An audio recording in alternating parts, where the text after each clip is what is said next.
అత్యంత దయను బట్టి నాయన మీకు స్తుతులు స్తోత్రములు చెల్లిస్తున్నాం. కాలములను సమయములను మీరు స్వాధీనపరుచుకొని ఉన్నారు. మేము అనుకున్నవి జరగకపోవచ్చు నాయన, మీరు అనుకున్నవే మా పట్ల జరుగుతూ మీ నిర్ణయాలే స్థిరమన్న నమ్మకాన్ని మాకు కలిగిస్తున్నందుకు మీకు వందనములు.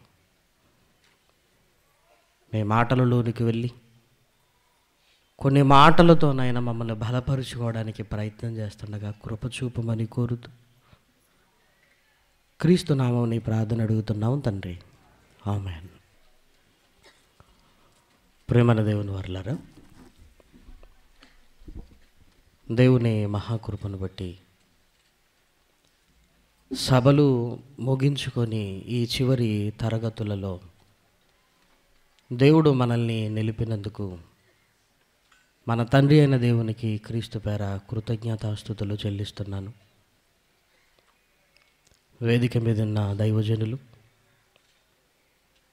మాట్లాడిన ప్రతి ఒక్కరికి, కూర్చున్న మీ అందరికీ కూడా క్రీస్తు పేర శుభాభివందనములు తెలుపుతూ ఈరోజు చెప్పబోయే పాఠం ముందుగా మనం నిర్ణయించుకున్న సిలబస్లో లేనిది. ఎందుకు చెబుతున్నారు అని మీరు అడగచ్చు. ముందుగా మనం అనుకున్నవి 20, కానీ దేవుడు అనుకున్నది ఈ పాఠమేమో అనిపించిందంటే. కొన్నిసార్లు మనం అనుకున్నవి జరగకపోయినా ప్రాబ్లం లేదు. నిజంగా ఈ చివరి రోజు దేవుడు ఈ పాఠం చెప్పాలి అని దేవుడు కోరుకున్నాడేమో. ఇది దేవుని ఆలోచన. ఎందుకు దేవుని ఆలోచన అని బలంగా మనం నమ్ముతున్నామంటే, ఈ తరగతుల ముందు జరిగిన పరిణామాలన్నీ కళ్ళారా చూసాం, చెవులారా విన్నాం. ఇంకా ఆ ఘట్టం మన మనసులో నుంచి చెరిగిపోలేదు అని కూడా మనందరికీ తెలుసు. నిజంగా దేవుడు ఏం చెప్పాలని కోరుకుంటున్నాడో బైబిల్ గ్రంథంలోనికి వెళ్ళగలిగితే ఒక మరణం అనేక అనుమానాలకు తావిస్తుంది. ప్రియమైన వారలారా, ఒక పుట్టుక అందరికీ ఆనందాన్ని పంచితే ఒక మరణం మాత్రం ఎన్నో అనుమానాలను లేవదీస్తుంది. ఎలా జరిగిందంటారు? నిజమేనా? ఒక మరణం ఎన్నో అనుమానాలను, దగ్గరగా ఉన్నవారు అర్థం చేసుకోవచ్చు, దూరంగా ఉన్నవారు అనుమానించవచ్చు. ఒక మరణం ఎన్నో అనుమానాలను లేవదీస్తుంది. ఇంత కార్యక్రమం చేస్తున్న ఆయనను దేవుడు ఉంచలేకపోయాడా? ఇన్ని రోజులు దేవుడు ఉంచినప్పుడు 5 రోజులు ఉంచలేకపోయాడా? చూసారా, ఓ అనుమానం మనకి మనసులో మొదలవుతుంది. ఆయనే ఇదంతా చేస్తున్నాడు అని చెబుతున్నప్పుడు దేవుడు ఆయనను ఎందుకు ఉంచలేదు? ఆయన ఉండ్రాజవరంలో ఇంత పరిచర్య చేస్తున్న ఆయన ఏంటి చివరిగా అలా అయిపోయాడేంటి? చివరిగా అలా అయిపోయాడేంటి? అనుమానాలు. ఒక మరణం ఎన్నో అనుమానాలకు తావిస్తున్న ఈ రోజుల్లో దేవుడు కొన్ని మరణాలను గురించి బైబిల్లో రాయబడిన మాటలు చూస్తే చాలా ఆశ్చర్యం కలుగుతుంది, ఆనందం కలుగుతుంది, ఆలోచన కలుగుతుంది. దేవా, ఇంత విషయం ఇందులో ఉందా అని అనిపించే కొన్ని అద్భుతమైన మాటలు బైబిల్ గ్రంథంలో మనకు కనపడుతుంటాయి. ముందుగా కీర్తనల గ్రంథంలో రాయబడిన ఒక మంచి మాటను చూడండి. కీర్తనల గ్రంథము 116వ అధ్యాయము. కీర్తనల గ్రంథము 116వ అధ్యాయము 15వ వచనం. యెహోవా భక్తుల మరణము ఆయన దృష్టికి విలువగలది. కొన్ని రోజులుగా ఈ మాటను ఆలోచిస్తున్నామండి. కొన్ని రోజులుగా ఇంచుమించు ఒక 3-4 నెలల్లో దేవా, విలువైనది అన్నదానికి మాకు ఎన్నో ఈ లోకంలో కనపడుతున్నాయి, కానీ నీకు విలువైనది భక్తుల మరణమా ఏంటయ్యా ఇందులో ఉన్నది అని ఒక 3-4 నెలల నుంచి ఆలోచిస్తున్నారు. భక్తుల మరణం ఎలా విలువైనదైంది? మరణము విలువైందా? లోకమేమో అనుమానిస్తుంది. లోకమైతే ఎందుకు చచ్చాడంటుంది. లోకమైతే ఇన్ని రకాలుగా మాట్లాడుకుంటుంది ఒక మరణం గురించి. అందులోనండి దేవుని పిల్లలు నిద్రిస్తే లోకానికి అనుమానాలు ఎక్కువ అండి. లోకంలో ఎవరు పోయినా కూడా పెద్ద అనుమానం ఉండవు.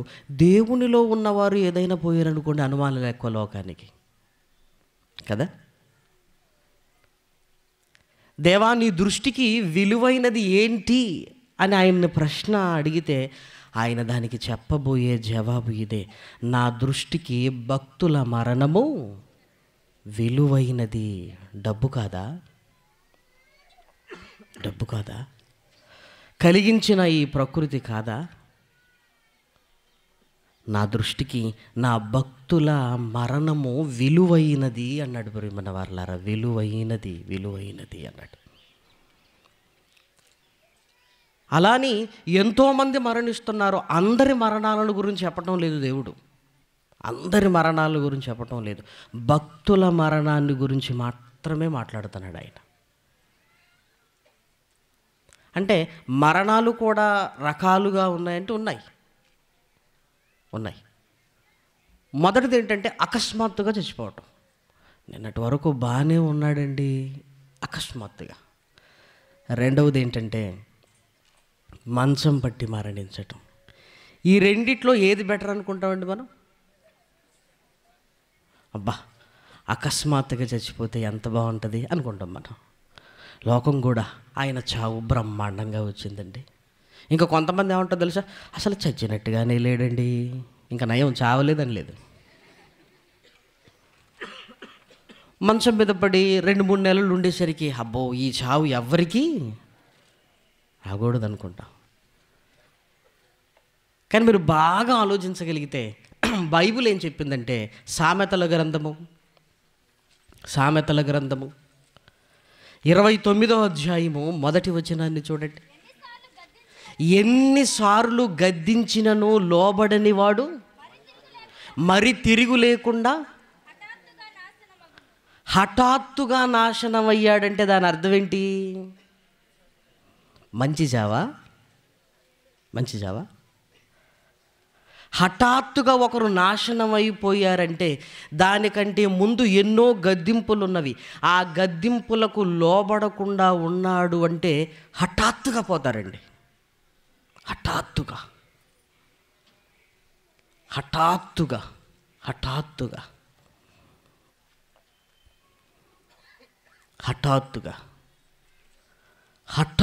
పోయాడంటే నిజంగా బాగా ఆలోచించాలి ప్రియమైన వారలారా.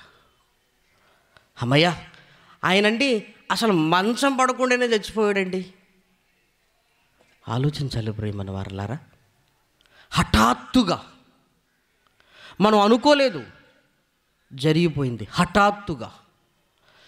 ఎవరైనా హఠాత్తుగా జరిగిపోయిందంటే నువ్వు ఆలోచించాలి, ఏంటి గద్దించినా లోబడలేదా?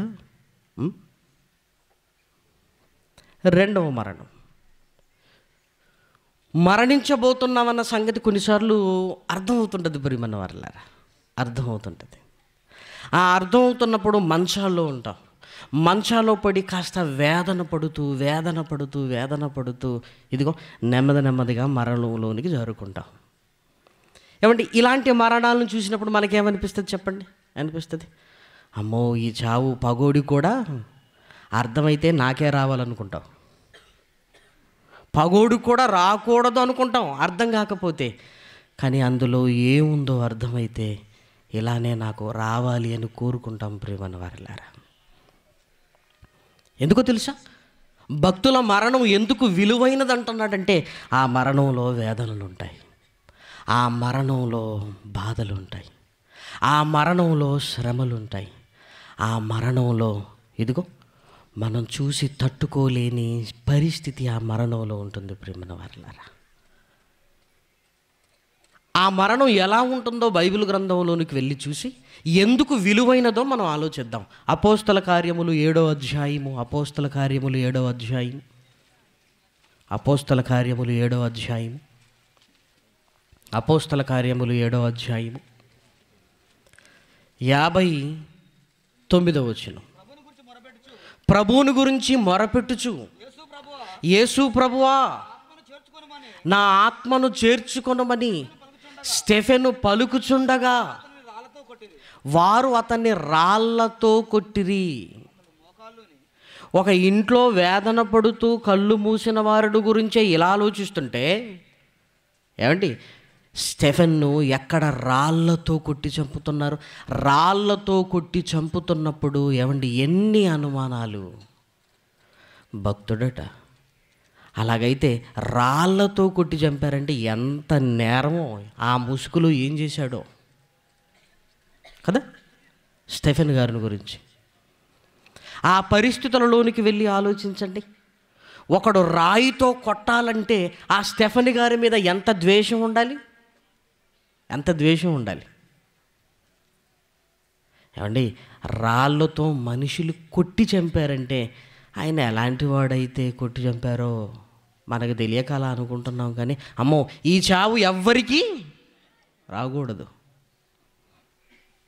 మరి ఎలా చచ్చిపోతే బాగుంటుంది? అకస్మాత్తుగా చచ్చిపోతే బాగుంటుందా? స్టెఫెను ఇవేవీ పట్టనట్టుగా ఒకవైపు దెబ్బలు సహిస్తున్నాడు. ప్రభువా నా ఆత్మను చేర్చుకో. ఈయన మరణం విలువైనది ప్రేమన వారలారా. యెహోవా దృష్టికి ఆయన భక్తుల మరణము విలువైనది. ఒక స్టెఫెను మరణము విలువైనది. ఒకవేళ లోకం అంటుందేమో స్టెఫెన్ గారు కుక్క చావు చచ్చాడు, ఊరి గవిని వెలుపట కొట్టుకుంటూ ఉరికించుకుంటూ చంపారు అని. ఆ చావును ఒకవేళ కుక్క చావు అంటుందేమో ఈ లోకం. కానీ దేవుడు ఏమంటున్నాడు తెలుసా? నా దృష్టికి విలువైనది, నా దృష్టికి విలువైనది. ఆ దృష్టికి. ఆ రోజు ప్రజల ఆలోచనలు, మనస్తత్వాలు ఎన్నో రకాలుగా ఉంటున్నా అంతే కదండి. మనం అంటుంటే అప్పుడు నిప్పు లేనిది పొగెందుకు వస్తుంది? రాళ్లతో కొట్టారంటే ఏదో ఒకటి చేసి ఉండాలి. మనకు తెలియకపోవచ్చు. అన్నీ బయటకు వస్తాయా? లోన ఏం జరిగిందో. రాళ్లతో కొడుతున్నారంటే ఇంతమందికి అన్యాయం చేశాడా? అన్యాయం చేయకపోతే ఎందుకు కొడతారు రాళ్లతో? ఎవరికి అన్యాయం చేశాడండి స్టెఫెన్ గారు? ఎవరికి అన్యాయం చేశారు? దేవుని ఆవేదన గుండెల్లో నింపుకొని. ఏమండి, స్టెఫెన్ గారు మరణానికి ముందు చేసిన ప్రసంగం అద్భుతం అండి.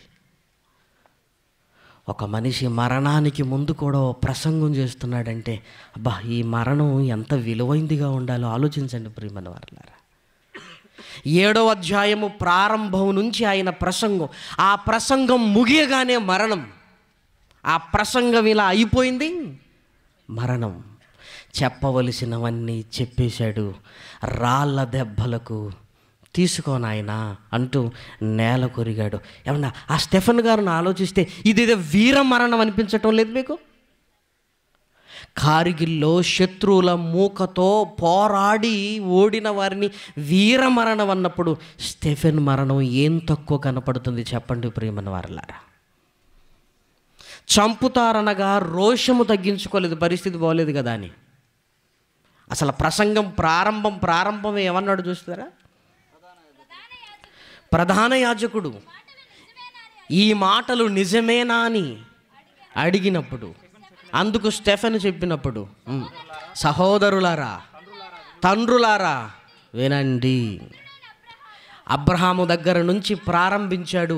ఎక్కడికి తీసుకొచ్చాడో తెలుసా? ఇదిగో మీరు చంపిన యేసుక్రీస్తు తండ్రి కుడిపార్శ్వమున లేచి నిలిచుండుట నేను. అంటే మీరు చంపినవాడు నాకు కనపడుతున్నాడు అంటే దాని అర్థం ఏంటో తెలుసా? మీరు చంపిన ఆయన తిరిగి లేచాడు. మేం చంపిన ఆయన తిరిగి లేచాడంటావా? రాళ్ళు రువ్వారు ప్రియమైన వారలారా. మాట్లాడుతున్నప్పుడే రాళ్ళు రువ్వుతున్నప్పుడు, ఇదిగో దెబ్బలు తగులుతున్నాయి కదా అని మాట్లాడకుండా యేసు ప్రభువా అని మాట్లాడుతున్నాడంటే ఇది వీర మరణానికి ఏం తక్కువ ఉంది చెప్పండి ప్రియమైన దేవుని పిల్లలారా? ఏం తక్కువ? ఒక విశ్వాస వీరుడి మరణం అలానే ఉంటుంది. లోకానికి అర్థం కాదండి, అయినా లోకం అర్థం చేసుకోవలసిన పని లేదు, మనకు అర్థమైతే చాలు. లోకం ఎప్పుడు దేవునికి వ్యతిరేకంగా ఉంటుందని మనకు తెలియదా? ఈరోజు కొత్తగా వింటున్నావా? లోకము నన్నే ద్వేషించింది, మిమ్మల్ని కూడా ద్వేషిస్తుంది. ఎందుకు? దాని క్రియలు చెడ్డవని నేను చెప్పినందున. ఎప్పుడు మనల్ని లోకం సపోర్ట్ చేయాలని ఆలోచించకూడదు. నువ్వు దేవునికి ఉన్నప్పుడు లోకం ఎప్పుడూ నిన్ను వ్యతిరేకంగానే మాట్లాడుతుంది, తెలియక ప్రియమైన దేవుని పిల్లలారా. ఎవడో ఒక యాకోబు గారు మరణాన్ని గురించి ఆలోచించగలిగితే మంచాన పడిపోయాడండి. యాకోబు గారు మంచాన పడిపోయారు. ఆది కాండము బైబిల్ గ్రంథంలో తీయండి. ఆది కాండము 49వ అధ్యాయము 33వ వచనం. యాకోబు తన కుమారులకు ఆజ్ఞాపించట చాలించి మంచం మీద తన కాళ్ళు ముడుచుకొని ప్రాణం విడిచి మంచం పెట్టాడు కదా. ఈయన మరణం భయంకరమైంది అనుకుంటున్నారా?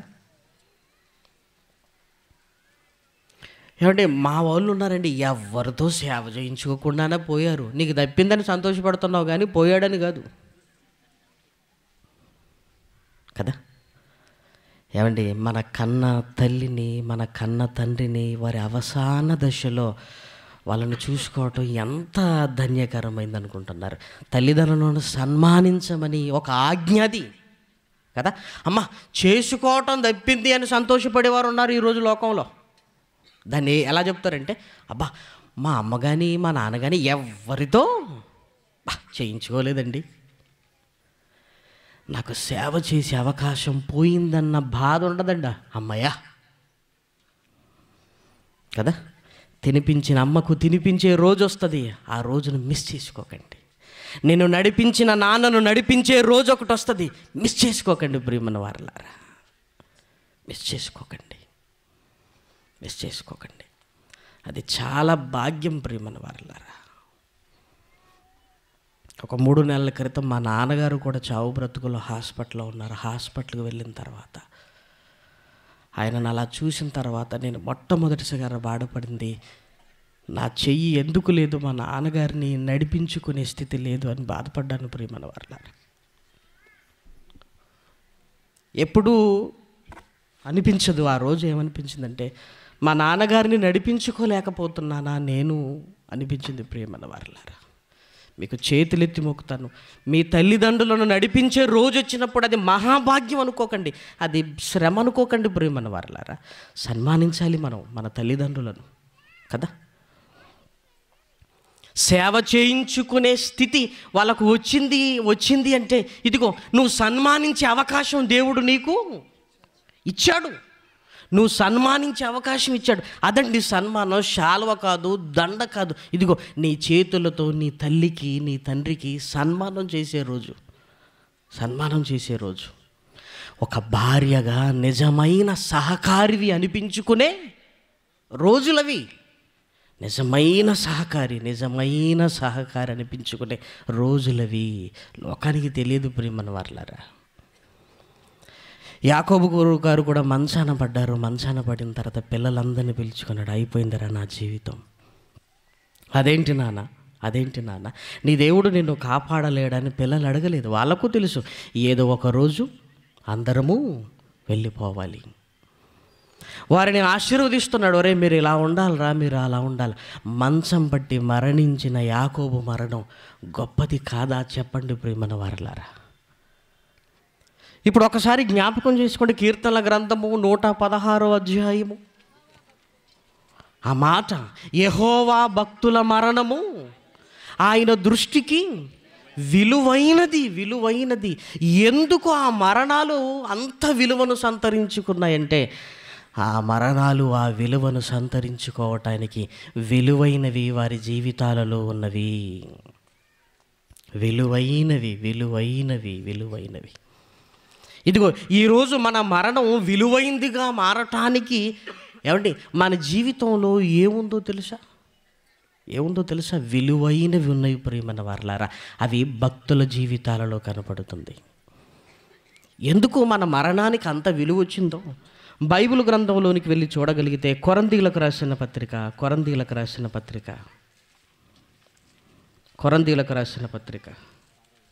6వ అధ్యాయము 20వ వచనం. కొరంథీయులకు రాసిన పత్రిక 6వ అధ్యాయము 20. మీరు విలువ పెట్టి, ఇదిగో ఎందుకు మన మరణానికి విలువ వస్తుందంటే అసలు మనం దేవునిలోనికి రావటమే విలువ పెట్టి కొనబడినారు. ఆ విలువ ఏంటో తెలుసా? యేసు రక్తము.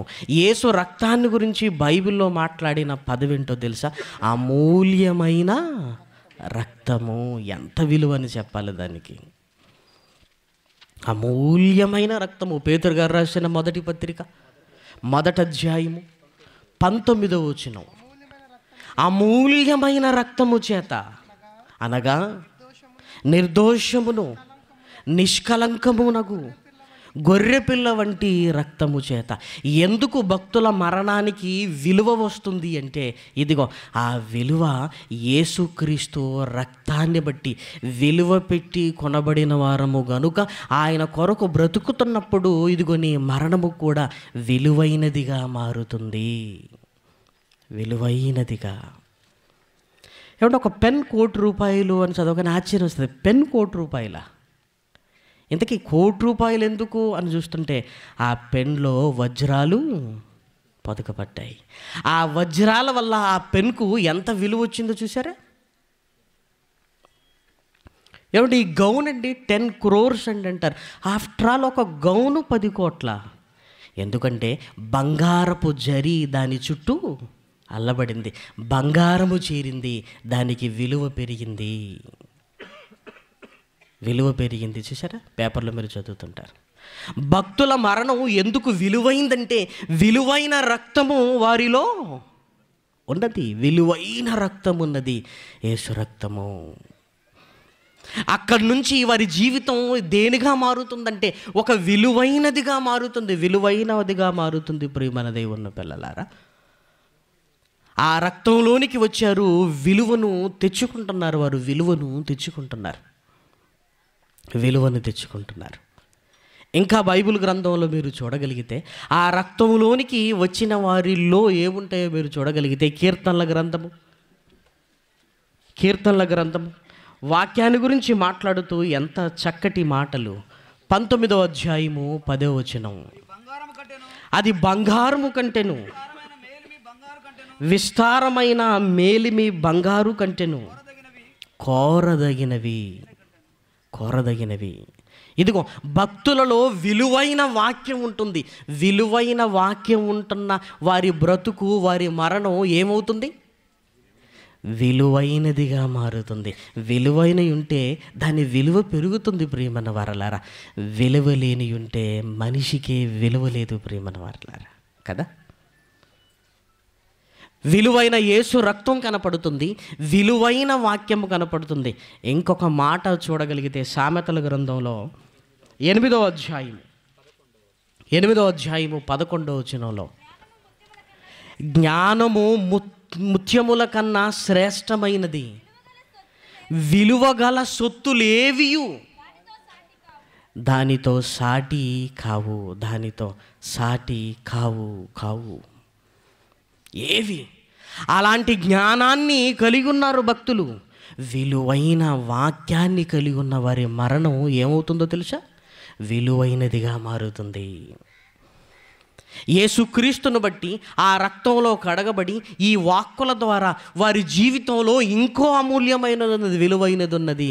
అదేంటో తెలుసా? అన్నింటికంటే అమూల్యమైన మీ విశ్వాసము అన్నాడు. విశ్వాసాన్ని కూడా చాలా విలువైనదిగా చూపించాడు. ప్రియమైన వారలారా, పేతురు గారు రాసిన మొదటి పత్రిక 1వ అధ్యాయం 7వ వచనం.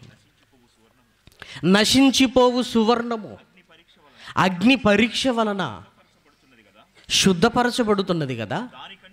అంటే బంగారము కంటే, దానికంటే అమూల్యమైన మీ విశ్వాసము మీ విశ్వాసము అమూల్యమైనది అన్నాడు.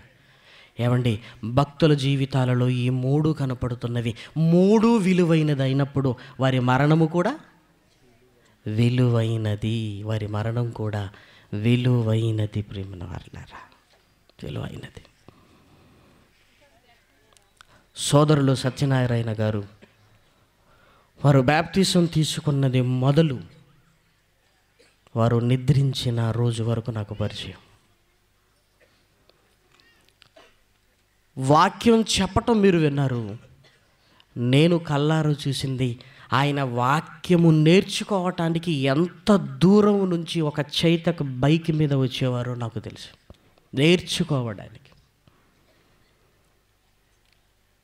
అందుకే బైబిల్ గ్రంథంలో ముందుకు జ్ఞాని వగుటకు గోరిన ఎడల ముందు వ్యపదేశమును విను.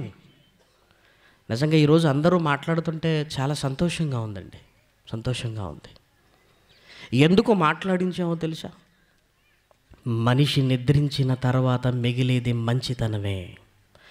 బ్రతికున్నప్పుడు ఆ మంచితనం కొరకు ప్రయాస పడకపోతే మనం వెళ్ళిన రోజే మనతో పాటు అన్నీ పోతాయి. వెళుతూ వెళుతూ నీ మంచిని ఒకటి సమాజానికి చూపించి వెళ్ళాలి. ఈరోజు అందరూ చెప్పారు. ఏమండి, వారు లేరు అని చెప్పిన మాటలు కాదు ప్రియమైన వారలారా. ఒకవేళ వారు ఉండి చెప్పిన వారు కూడా అదే మాటలు చెప్తారు. వారు లేరు కదా అని చెప్పిన మాటలు కాదు. ఒకవేళ వారు ఉన్నా ఈరోజు మాట్లాడిన వారందరూ అవే మాటలు చెప్తారు. ఆ రోజు వాక్యము నేర్చుకోవడానికి కష్టపడ్డాడు. ఆ తర్వాత వాక్కులతో ఇంతమందిని సంపాదించుకున్నారు. నాకు ఒక్కడుగా ఉన్నప్పుడు ప్రారంభమైనది తెలుసు. ఇదిగో ఈ 2000 మందిగా ఈరోజు తన కన్నుల ముందు కూర్చున్న సంగతి కూడా తెలుసు. ఈ ప్రయాణంలో ఇదిగో మిమ్మల్ని సంపాదించుకున్నారంటే జ్ఞానం ఉంది, వాక్యం ఉంది. వాక్యము విలువైనది.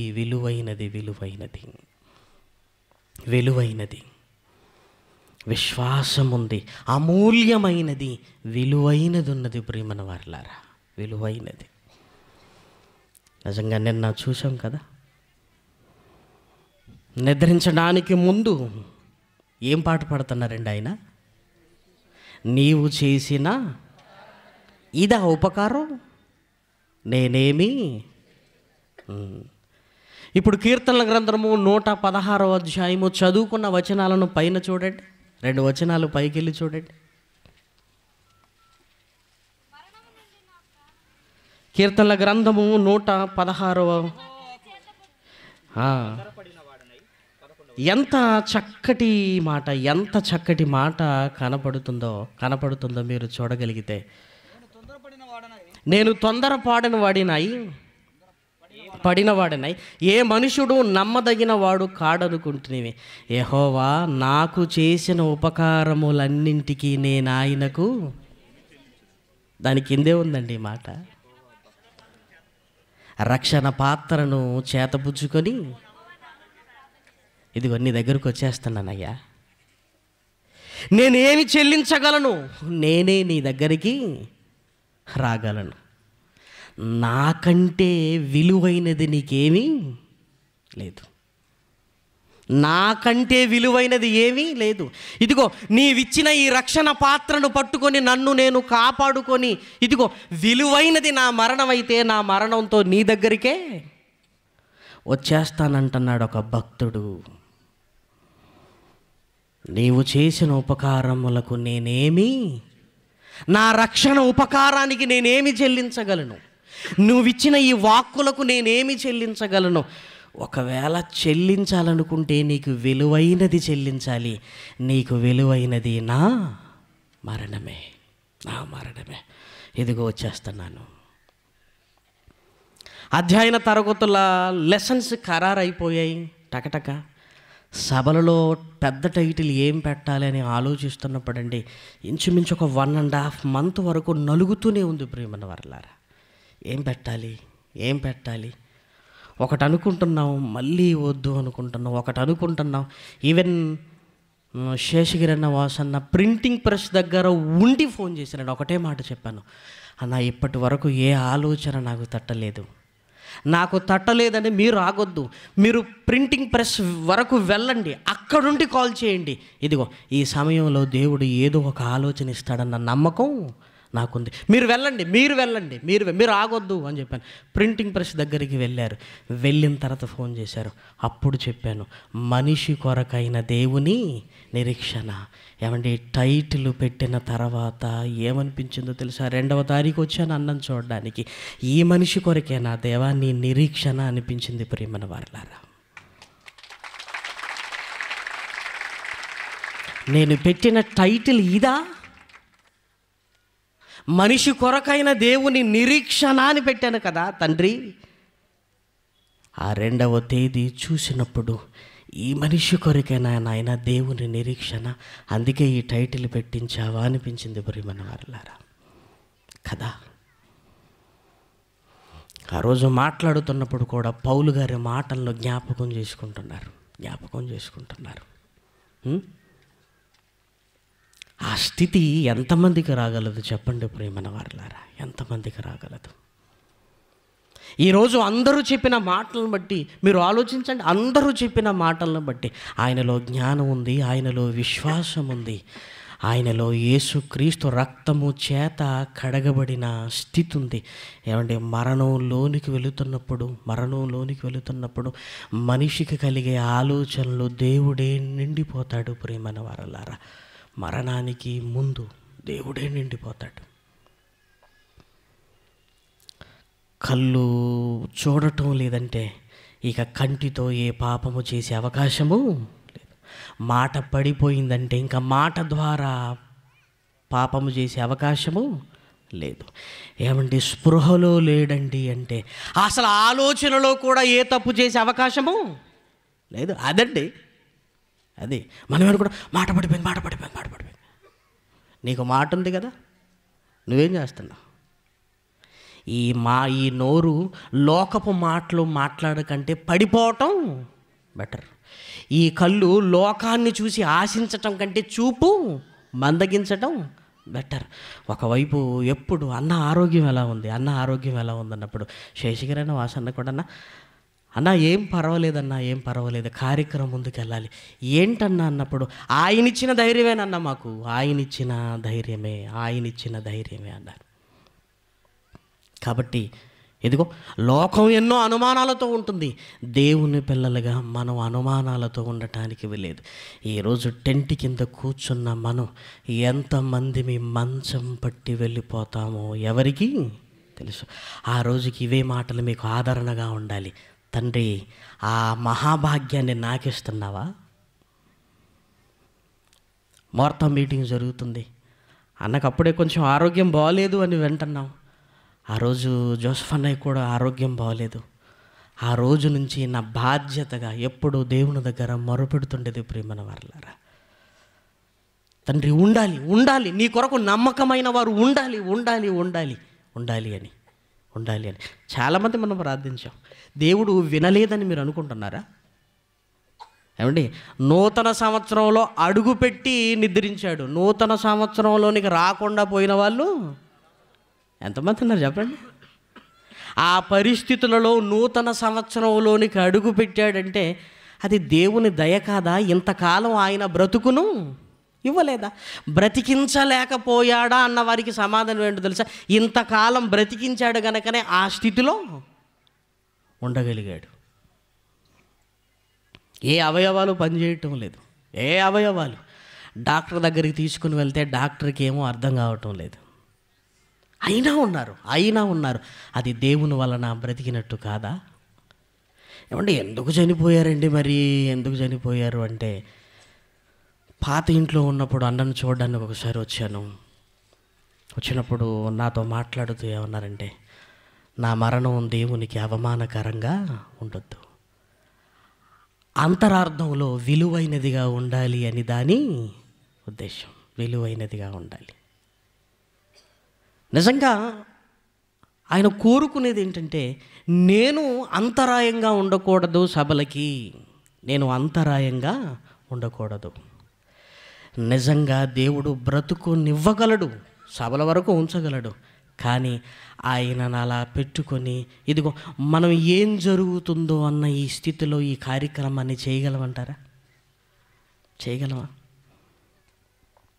ఏదో టెన్షన్ అనగానే మళ్ళీ అందరం అక్కడికి పరిగెత్తుతామండి, మనం పరిగెత్తుతాం. చేయగలమా? దేవుడు ఏం ఆలోచించాడంటే అన్నయ్య కోరికను మన్నించాడు. ఏమన్నాడు అన్నయ్య? ఇదిగో నా మరణము దేవునికి ఇబ్బంది కలిగించకూడదు, దేవుని పనికి ఇబ్బంది కలిగించకూడదు, కలిగించకూడదు, కలిగించకూడదు, కలిగించకూడదు అంటే దేవా ఈ సభలకు ముందే నన్ను తీసుకో అన్నాడు. ఈ సభలకు ముందే ఒక ఏలియా ఏమన్నాడో తెలుసా? ఈ యెజబేలుతో చావటం ఎందుకు నాయనా, నన్ను నువ్వే తీసుకో. ఏమంటే కనిపించి ప్రత్యక్షంగా పనిచేసిన వారు ఉంటే నేను ఈ సభలకు అడ్డుగా ఉండకూడదని కన్ను మూసిన ఒక ఆయన కూడా ఉన్నాడు. ప్రేమన వారలారా, నేను అడ్డుగా ఉండకూడదు, నన్ను బట్టి ఎవరు సన్నగిల్లిపోకూడదన్నా, నన్ను ఈ స్థితిలో చూసిన ఎవరు విశ్వాసంలో దిగజారకూడదన్న ఆ మాటలు. ఏమండి ఏ విషయాన్ని బట్టి దేవుణ్ణి అనుమానించవలసిన పని ఘనపరచాలి ఆయన్ని. ఆయన చాలా గొప్పవాడు. యేసుక్రీస్తు మరణం ఎంతకంటే భయంకరంగా జరిగింది మనందరికీ తెలుసా? తెలీదా? తెలుసు కదా. స్టెఫన్ అయితే రాళ్లతో కొట్టి చంపారు, యేసుక్రీస్తునైతే నడి వీధుల్లో నడిపించారు. మరణించిన తర్వాత అన్నయ్య నడిపించారేమో కానీ యేసుక్రీస్తును ఇదిగో నడి వీధుల్లో కొట్టుకుంటూ తీసుకొని వెళ్ళారు బట్టలు తీసి. అది అవమానమా? లోకం అనుకుని ఉండొచ్చు నడి వీధుల్లో కొట్టుకుంటూ తీసుకొని వెళుతున్నారు అని, కానీ ఆయన దృష్టికి యేసుక్రీస్తు మరణము విలువైనది. అందుకే ఆయన రక్తానికి విలువ వచ్చింది, ఆయన మాటలకు విలువ వచ్చింది, ఆయనలో ఉంటున్న విశ్వాసానికి విలువ వచ్చి మన బ్రతుకులకు విలువనిచ్చింది, చివరికి మన మరణానికి కూడా విలువ తెచ్చింది. ప్రియమైన వారలారా, భక్తుల మరణము ఆయన దృష్టికి విలువైనది అంటున్నాడు. అనుమానాలొద్దు, అర్థం చేసుకుందాం. ఈ శ్రమలు, ఈ కష్టాలు ఎందుకు వస్తున్నాయంటే మహిమకరంగా మారటానికి, పని ఇంకా ఎక్కువ జరిగించడానికి. ప్రియమైన వారలారా, ఫిలిప్పీలకు రాసిన పత్రిక మొదటి అధ్యాయము 12వ వచనం, సహోదరులారా నాకు సంభవించినవి సువార్త మరీ ఎక్కువగా ప్రబల మగుటకే సమకూడెను, కానీ సమకూడెనని మీరు తెలుసుకొన కోరుచున్నాను. నాకు జరిగినవన్నీ ఇంకా సువార్త ఎక్కువ కావాలి. అందుకే ప్రియమైన వారలారా, మనం నీరసించిపోవటానికి కాదు, నీరు గారిపోవడానికి కాదు, ఇంకా అయిపోయింది అనుకోవడానికి లేదు, ఇంకా అయిపోయింది అనుకోవడానికి లేదు. మళ్ళీ ఆ మాట చదువుకుందాం.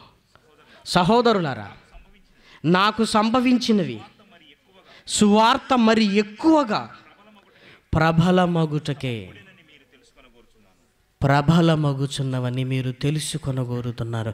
యేసు మరణంతో శిష్యులు దిగాలుగా కూర్చోలేదు, సర్వలోకానికి, సర్వ సృష్టికి సువార్తను అందించారు. ఎఫెసీయులకు రాసిన పత్రిక 3వ అధ్యాయము 13వ వచనం, 3వ అధ్యాయము 13వ వచనం, కాబట్టి మీ నిమిత్తమై నాకు వచ్చిన శ్రమలను చూచి మీరు అధైర్యపడవద్దని వేడుకొనుచున్నాను. ఇవి మీకు మహిమకరములు. పౌలు గారుగా నాకు వచ్చిన శ్రమలు చూసి మీరెందుకు, ఇవి మీకు మహిమ. ఒక సేవకుడు శ్రమ పడుతున్నాడంటే వెంబడించే వారికి మహిమ. అతన్ని చూస్తారు, ఇంకా మేము చెయ్యాలి అనుకుంటారు. ఇంకా నన్ను చూసి మీరు అధైర్యపడవద్దు. ఒక సేవకుడు శ్రమ పడుతున్నాడంటే అతన్ని వెంబడిస్తున్న వారందరికీ మహిమ ఎలా ఉంటుందో తెలుసా? ఏమంటే అంత పెద్ద ఆయనే రాత్రి 11 గంటల వరకు 12 గంటల వరకు ఇదిగో ఒంటి నుండి ఆ రోగాలు నేర్చుకొని అలా ఉంటున్నప్పుడు మనకేమైంది? ఉత్సాహం, ప్రేరణ. మీరు అధైర్యపడవద్దు ఈ శ్రమలను చూసి. ఈ శ్రమలు మీకు మహిమకరములైనవి.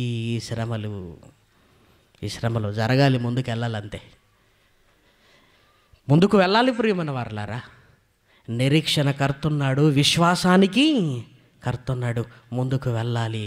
యేసుక్రీస్తు వెళ్ళిపోయిన తర్వాత శిష్యులు ఏం నిర్ణయం తీసుకున్నారో తెలుసా? శరీర రీతిగా ఇక ఆయన ఎవరో మాకు తెలియదు. శరీర రీతిగా మాకు తెలియదు.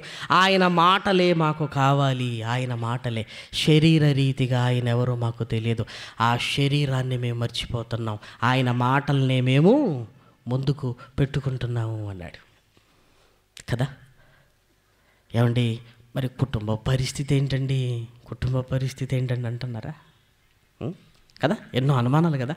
అది కాదండి, అంతా బాగానే ఉంది కదండి, మరి కుటుంబం ఉంది కదండి, మరి ఎలా అండి అనుకుంటున్నారా? కుటుంబాన్ని గురించి నేను మీకు చెప్పవలసిన అవసరం లేదు. సిస్టర్ గారు ప్రార్థనా పరురాలు అనే మాట్లాడుతున్నప్పుడు కూడా మాకు ప్రార్థించేవారు ఉన్నారన్న స్త్రీలు. అందులో నా భార్య నా కోసం చాలా ప్రార్థన చేసేదన్నా అని చెప్పాడు. ప్రార్థనా పరురాలు. నిజంగా పిల్లలిద్దరిని కూర్చూసాను, సంతోషపడుతున్నాను. ఎందుకంటే పనిలో ఉన్నారు, వాళ్ళు దేవుని పనిలో ఉన్నారు. ఒకవైపు బాధ ఉన్నా ఆ బాధ కంటే తండ్రి పని ముఖ్యమైన ఆలోచనలో ఉన్నారు, ధైర్యంగా ఉన్నారు వాళ్ళు.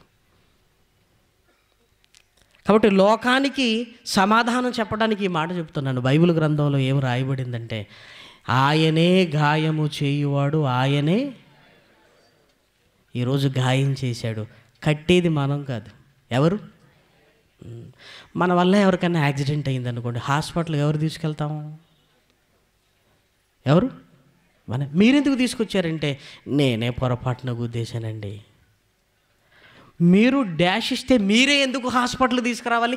నా వల్ల గాయపడ్డాడు కనుక ఆ గాయానికి సంబంధించి నేనే ట్రీట్మెంటు. దాన్ని ఏమంటారు? మానవత్వం అంటారు కదా. మానవత్వం అంటారు. మానవత్వం ఇంత మంచిగా ఉంటే దైవత్వం ఎంత బ్రహ్మాండంగా ఉంటుంది అనుకుంటున్నారు. మనం అనుకుంటామండి, అబ్బా ఆ పిల్లల పరిస్థితి ఏంటోనండి, ఆవిడ పరిస్థితి ఏంటంటే, అబ్బా ఆ కుటుంబాన్ని చూస్తే గుండె తరుక్కపోతుందండి అని. ఇన్ని మాటలన్నా మనం ఏమైనా చేయగలమా? పోనీ మాట్లాడగలం అంతే. ఇన్ని మాటలు అంటున్నా ఏమైనా చేయగలరా? ఎవరు ఏం చేయలేరు. బైబిల్ గ్రంథంలో ఆ మాట మీరు చూడగలిగితే, కీర్తనల గ్రంథము ముందు యోబు గ్రంథము 5వ అధ్యాయము 18వ వచనం. యోబు గ్రంథము 5వ అధ్యాయము 18వ వచనం. ఆయన గాయపరిచి గాయమును కట్టును, ఆయన గాయమును చేయును, ఆయన చేతులే స్వస్థపరుచును. హృదయానికి గాయం ఎప్పుడవుతుందంటే మరణమే ప్రియమైన వారలారా. గాయం ఎప్పుడవుతుందంటే మరణం. ఈ మరణం ఆయన చేతుల్లో ఉంది. జీవ మరణములు ఆయన వశము. మనుషుల ప్రాణములన్నీ నా చేతిలో ఉన్నవి, నా చేతిలో. ఆయన చేతులే గాయమును చేయును, ఆ చేతులే గాయములు కట్టును.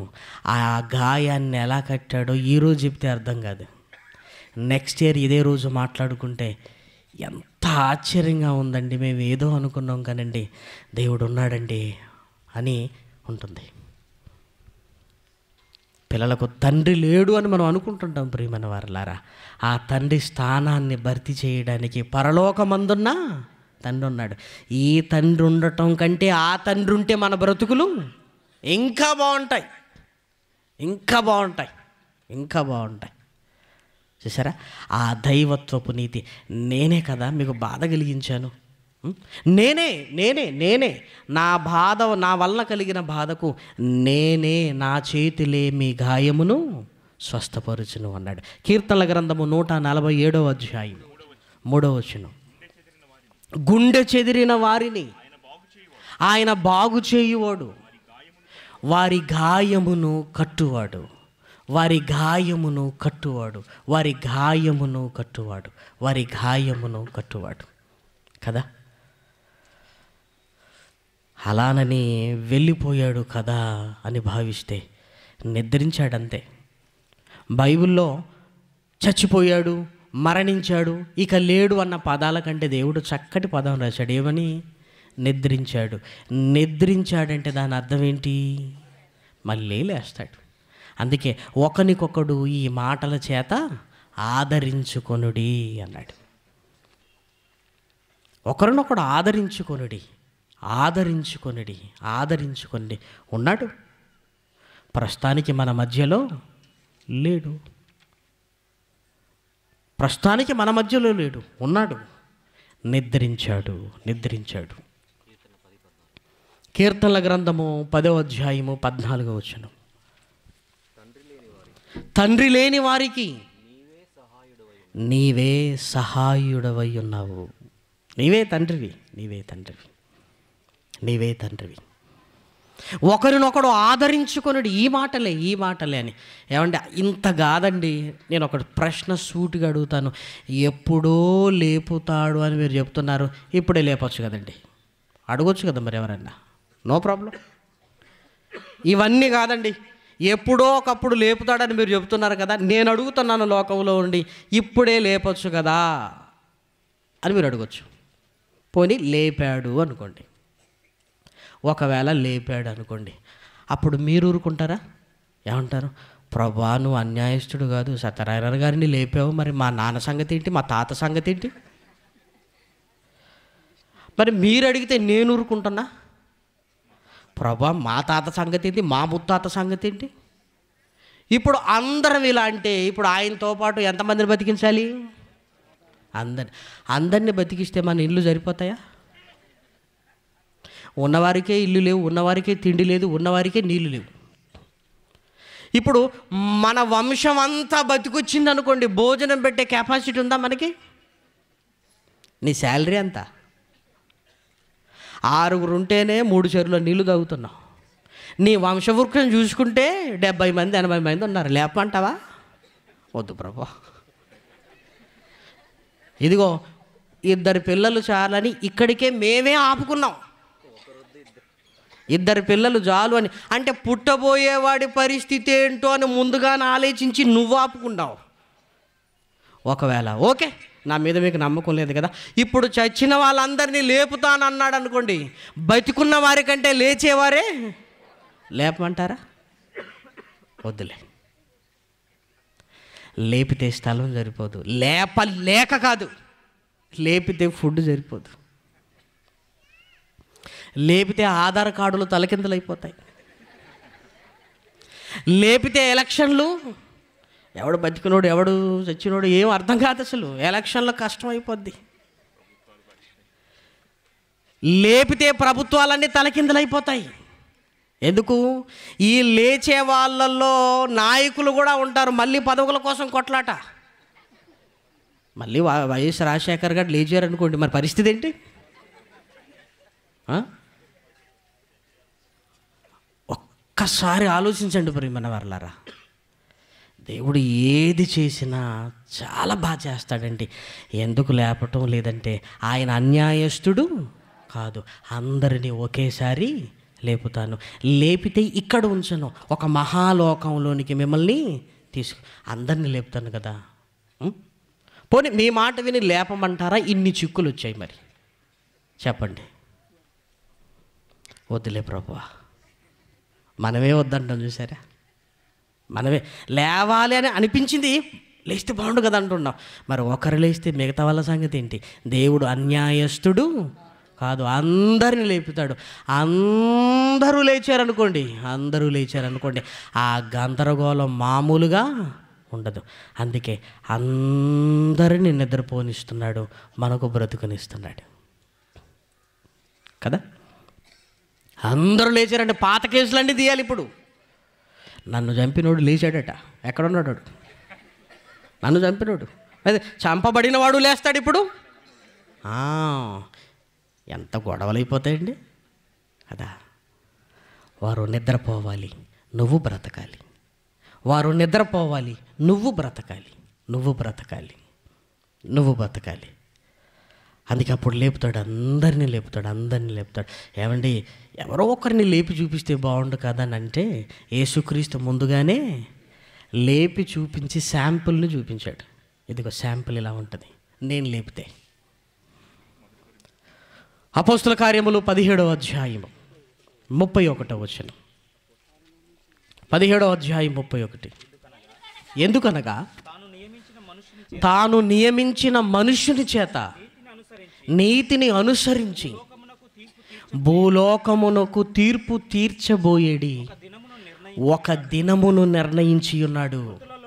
మృతులలో నుండి ఆయనను లేపినందున దీనిని నమ్ముటకు అందరికీ ఆధారము కలుగజేశాను. అందరికీ ఇదిగో ఇది చాలు, ఇది నమ్మండి అన్నాడు. ఈ వివరణ ఎందుకు చెప్తున్నానంటే, దేవుణ్ణి అనుమానించకండి ప్రియమైన వారలారా, ఆయన చాలా ప్రేమ కలిగినవాడు. ఒక మాట అనటానికి దేవుడు ఏదో చేశాడని ఆయన అనటానికి వీల్లేదండి. మీకు అనాలనిపిస్తుందా? ఇదిగో బతుకున్న మమ్మల్ని అనండి, నో ప్రాబ్లం.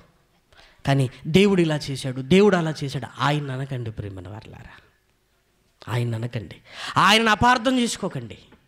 ఇందులో దేవుని ప్రమేయం ఏమీ లేదు. ఇదిగో ఆరోగ్యం మళ్ళించినా బ్రతుకునిచ్చాడు. ఆ స్థితిలో ఎవరు ఉండగలిగేది? ఒక రోగం శరీరంలోనికి వచ్చిందని తెలిస్తే భయంతోనే చచ్చిపోయేవారు ఉన్నారు. ఇంకా బ్రతికారంటే దేవుడు కాదా? కాబట్టి అనుమానాలన్నీ తొలగించుకొని, దేవా ఇదిగో నే నిర్ణయాన్ని మేము గౌరవిస్తున్నామని లోబడాలి. ఆయన మరలా లేస్తాడు. కుటుంబానికి ఆయన తండ్రిగా ఉంటాడు. దేవుడే తండ్రిగా ఉంటాడు. యేసుక్రీస్తు రక్తముతో ప్రారంభించిన ఈ పరిచర్యలో ముందుకు వెళుతూనే ఉండాలి. ఒక్కొక్కరిని కోల్పోతుంటాం, ముందుకు వెళుతూనే ఉండాలి. ఒక రాకెట్ అంతరిక్షానికి ఎగరటాన్ని చూసారా? కొంత దూరం వెళుతున్నా కొలది ఏదో ఒకటి ఊడిపోతుంటుంది ప్రియమైన వారలారా, కానీ అనుకున్నది మాత్రం అక్కడ చేరుకుంటుంది. ఇదిగో అంతరిక్షానికి వెళ్ళే ఈ ప్రయాణంలో ఊడిపోయేటివి ఎన్నో ఉన్నవి. ఆస్తులు ఊడిపోతాయి, అంతస్తులు ఊడిపోతాయి, పేరు ఊడిపోతుంది, పదవులు ఊడిపోతాయి, చివరికి ఈ శరీరమే ఊడిపోతుంది. నీ ఆత్మ మాత్రం పరలోకానికి చేరుకోవాలి. అది మన గోల్. ఏమండి, తొక్కపోయింది కదా అని బాధపడితే ఎట్లా? అరటిపండు ఉంది కదా, ఇది పోయింది అంటే ఎలా? ఇవి పోవలసినవి. ఎగురుతున్నా కొలది ఒకరోజు ఆస్తి పోగొట్టుకుంటావు, ఒకరోజు అంతస్తు ఇంకొక రోజు పేరు కూడా పోద్దండి. మన దేవుడు గొప్పవాడు అవుతాడు అనుకున్నప్పుడు ఈ పేరెందుకు, దీనికి ఇదెందుకు, పోనివ్వండి. కానీ ఒకరోజు నీ శరీరమే పోతుంది, నీ ఆత్మ మాత్రం చేరవలసిన లక్ష్యానికి చేరుకుంటుంది. ఇదిగో ఈ టెంట్ కింద ఉన్న మన బ్రతుకులు విలువైనవి. అంతేకాదు, చివరిగా మంచం మీదికి వెళ్ళిన తర్వాత మన మరణము కూడా విలువైనదిగా ఉండాలి. మన శ్రమలు, మన బాధలను చూసిన కన్న తండ్రి, నీకు విలువైనది ఏంటి నాయన అంటే ఒకే మాట చెప్తున్నాడు, నాకు భక్తుల మరణము విలువైనది. అందులో మనం ఉందామా? అందులో స్టెఫెన్ గారు ఉన్నారు, అందులో యాకోబు గారు ఉన్నారు. అందరికంటే ఎక్కువగా మహనీయుడైన యేసుక్రీస్తు ఆయన మరణ వేదనలు ఎవరు అనుభవించలేదు ప్రియమైన వారలారా, ఎవ్వరు ఈ భూమి మీద అనుభవించలేదు ఆయన మరణ వేదనలు. ఆయన మరణము విలువైనది. ఆయన మరణమే మన బ్రతుకులకు విలువ తెచ్చింది. ఆ విలువను కాపాడుకుంటూ, దేవుని వాక్కులలో ఉంటూ, విశ్వాసాన్ని కొనసాగించుకుంటూ మన మరణాన్ని కూడా విలువైనదిగా మార్చుకుందాం. ఇదిగో నువ్వు ఆగిపోతూ ఇంకొకరిని పంపించు. నువ్వు ఆగగానే పరిచర్య ఆగిపోవటానికి వీల్లేదు. మనం ఆగాలి ఏదో ఒకరోజు. ఇంకొకరు పరిగెత్తుతూనే ఉండాలి. మనుషులు ఆగిపోతున్నా పరుగు మాత్రం ఆగిపోకూడదు. సర్వ సృష్టికి సువార్తను ప్రకటించవలసిన పరుగు మన మీద ఉంది. ఇదిగో వెళ్ళాలి. అలాంటి చక్కటి సహాయాన్ని, చక్కటి దీవెనలను, మంచి మనసును ఉండ్రాజవరంలో ఉంటున్న క్రైస్ట్ చర్చ్ మినిస్ట్రీస్ వారికి, టీజీఎంగా ఈరోజు కష్టపడుతున్న ప్రతి ఒక్కరికి దేవుడు సమృద్ధిగా తోడుండాలి. ఎందుకంటే ఒకవైపు అటు మరణాన్ని, మరొక వైపు ఈ కార్యక్రమాన్ని, ఒకవైపు బాధను గుండెల్లో పెట్టుకొని మన ఆత్మీయ జీవితాలను గురించి ఆలోచించారు, వండారు, మన కోసం అన్నీ సిద్ధం చేశారు. ప్రియమైన వారలారా, ఆనందంగా చేసేది ఒకటైతే బాధలు కూడా మనల్ని ఆనంద పెట్టాలనుకున్నారు. ఇదిగో వీరందరికీ మరి ఈ కష్టానికి దేవుడు రెట్టింపు ప్రతిఫలాన్ని వారికి, వారి కుటుంబాలకి, వారి సేవకు ప్రతి ఒక్కరికి అనుగ్రహించాలని కోరుతూ, ఇదిగో ఈ ఐక్యమత్యం వందల సంవత్సరాల వరకు వర్ధిల్లాలని నా మనసారా కోరుకుంటూ, మమ్మల్ని ప్రేమించి, మమ్మల్ని ఆహ్వానించి, మాకు విడిదినిచ్చి, మా మంచి చెడ్డలు చూసి, మా యోగక్షేమాలను చూసుకున్న ప్రతి ఒక్కరికి, మీ అందరికీ మరి మంచి మాటలు కొన్నిసార్లు ఆలస్యం అవుతున్నప్పటికీ విన్న మీ అందరికీ క్రీస్తు పేర శుభాభివందనములు తెలుపుతూ, దేవుడు సమృద్ధి గల జీవాన్ని, ఆయన కొరకు బ్రతకాలన్న ఆశను ఇదిగో అందరికీ ప్రసాదించాలని, మరి ముఖ్యంగా అనేక కుటుంబానికి దేవుని మెండైన దీవెనలు సమృద్ధిగా ఉంటాయని, ఆయనే ఆ కుటుంబానికి తండ్రి అని జ్ఞాపకం చేస్తూ, ఆయనే ఆ కుటుంబానికి తండ్రి అని జ్ఞాపకం చేస్తూ సెలవు తీసుకుంటున్నాను. ప్రియమైన వారలారా, ప్రార్థన చేసుకుంటాను.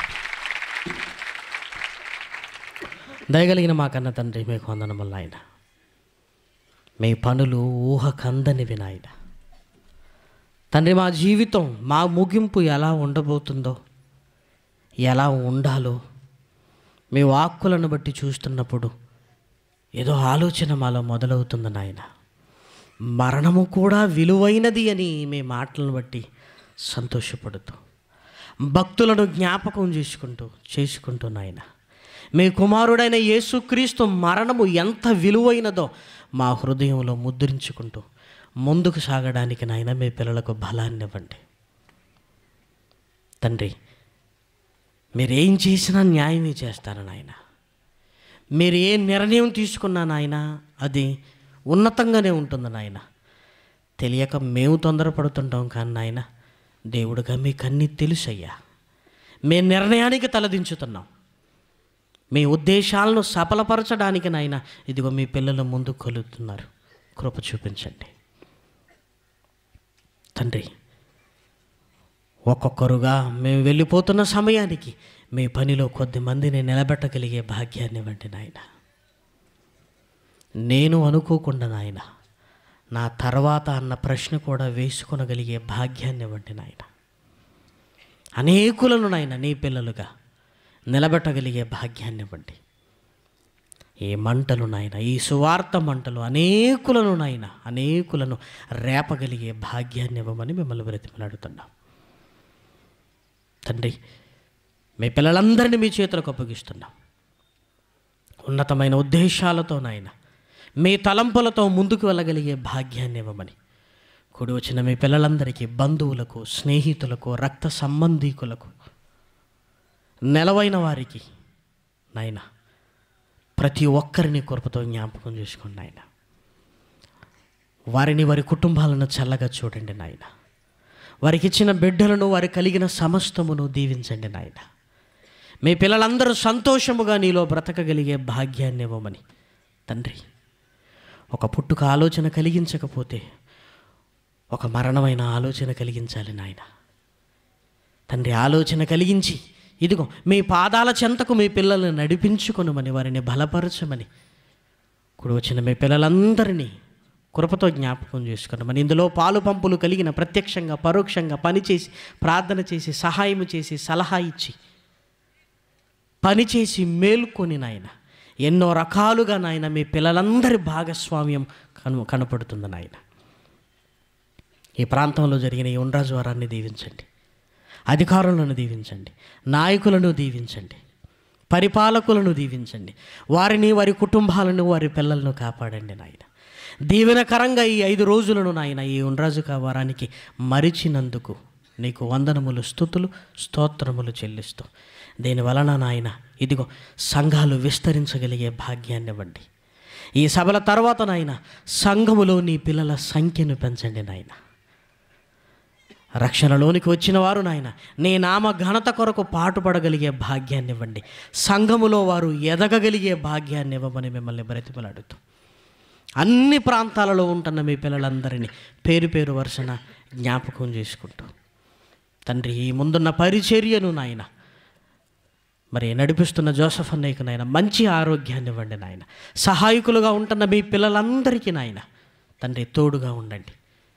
ముందుకు వెళుతున్న మీ పిల్లలు నాయన అపవాదిని ఎదిరించుకుంటూ వారు వేస్తున్న ప్రతి అడుగు సాతాను గుండెపై పడేటట్టుగా నాయన మీ పిల్లల్ని నాయన నిలుపమని కోరుకుంటూ, సంఘాలలో ఉంటున్న స్త్రీలను, యవన సమాజాన్ని, పిల్లలను నాయన తండ్రి మీరు ఇంకా మీ పనిలో బహుగా వాడుకొనుమని మిమ్మల్ని ప్రాధేయపడుతూ, 29న జరగన ఇంటిన సభలలో మాకు తోడుగా ఉండండి. రేలంగిలో జరగన ఇంటిన సభలలో మాకు తోడుగా ఉండండి. గుంటూరులో జరగన ఇంటిన సభలలో మాకు తోడుగా ఉండండి. నీ నామ ఘనత కొరకునైనా మీ పిల్లలైన మమ్మల్ని అందరినీ పాత్రలుగా వాడుకొనుమని కోరుకుంటూ, తండ్రి ఈ పనికి అందరికీ ప్రతిఫలాన్ని ప్రసాదించమని కోరుతూ, మీ పిల్లలందరికీ దీవెనకరంగా మలిచినందుకు మీకు స్తుతులు, స్తోత్రములు చెల్లిస్తూ క్రీస్తు నామమున ఈ ప్రార్థన అడుగుతున్నాము తండ్రి. ఆమేన్.